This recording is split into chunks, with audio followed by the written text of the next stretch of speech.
Ti pira, na spojniki bërja ja. London makes me cry. Hello guys, I'm Fotios. Today we're gonna be doing something very traditional, something very nostalgic Greek, and something that every Greek grandma sewed and made for us when we were kids. It's called Kokkinisto. It's Orzo pasta with slow-cooked beef, red tomato sauce, very rich in flavor. Okay, so we're gonna chop our onions. We can do slices actually, it doesn't have to be diced, but because our carrot is already diced, we're gonna have to match it with the carrot. The onion is actually a very basic ingredient in a kitchen. It's also the most crucial ingredient when you are trying to judge the chef. Do you usually cry when you catch onion?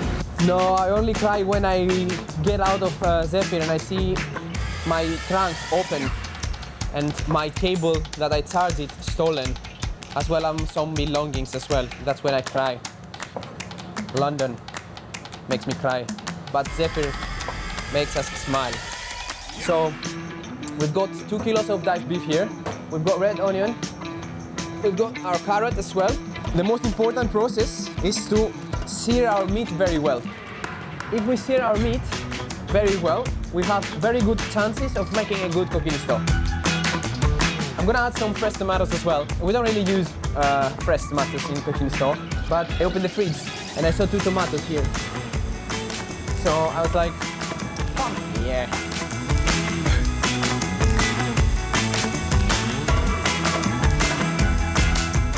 Okay, so when we finish with the boring stuff, we're gonna go to the exciting stuff. And the exciting stuff is putting ingredients in the pot and tasting.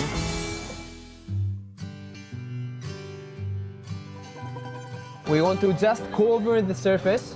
We don't want to add too much or too little. So I kept a little bit of fat. It's mixed fat with a little bit of meat. This one, I'm gonna sear it and make a little bit of like a reduction, like a small reduction. I'm gonna roast it in the oven and make like a small reduction so I can make one portion of a beef orzo Kokkinisto. We need to make sure that we constantly keep stirring because otherwise it's gonna stuck on the bottom and it's gonna burn.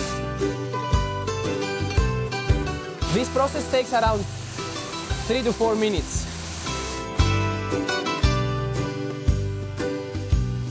It's almost there, but we want a nice good sear. We want the meat to be almost brown.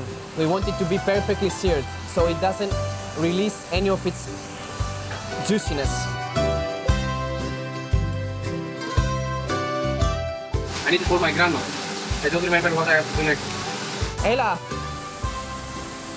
Την πήρα. Να σου πω, είναι εκεί πέρα η γιαγιά. Ναι. Ναι.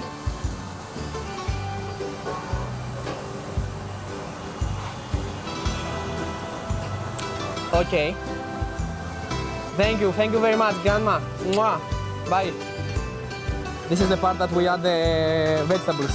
I said it before, but sometimes you forget. You have to call your grandma for just to double check, you know. She likes hearing you anyway. The searing pan is almost done. I'm gonna go full fire now. We've got carrot, onion, little bit of tomato. So now I'm gonna go and make one pot here. Carrot, then the onion, and then at the very end we're gonna take off our fire and then we're gonna grate the garlic. When I started doing this job, I thought it was very different when I was looking, okay? I thought it was like, oh, you mix some ingredients and then you make a stew. Oh, nope, not really. I'm gonna add tomato paste.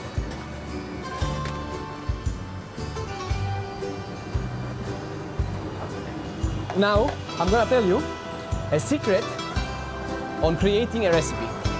The secret is not on the carrots, it's not on the beef, it's not on the onion, it's not on the tomato paste, the garlic, the tomatoes, it's not on any of that. There is no secret ingredient. The secret is on the process. You don't have to rush. If you rush the food, you're not eating good. It has to be sweet though, because our tomato paste is double concentrated and very sour, and we're gonna give that sweetness with a little bit of sugar and a little bit of salt. We actually need to add a red wine. We need a lot of red wine, a lot of red wine. We're gonna add water just to cover. We're gonna give it a quick boil, and when it's boiled, we're gonna put it on the lowest, and we're gonna let it boil for 3 hours. And that's it. See you in 3 hours.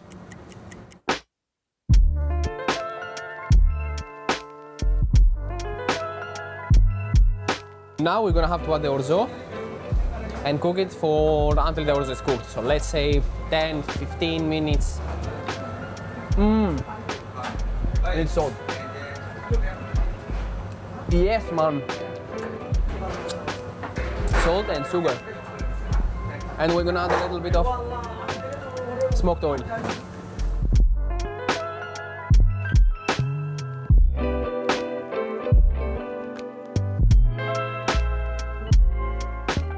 Okay, we're ready.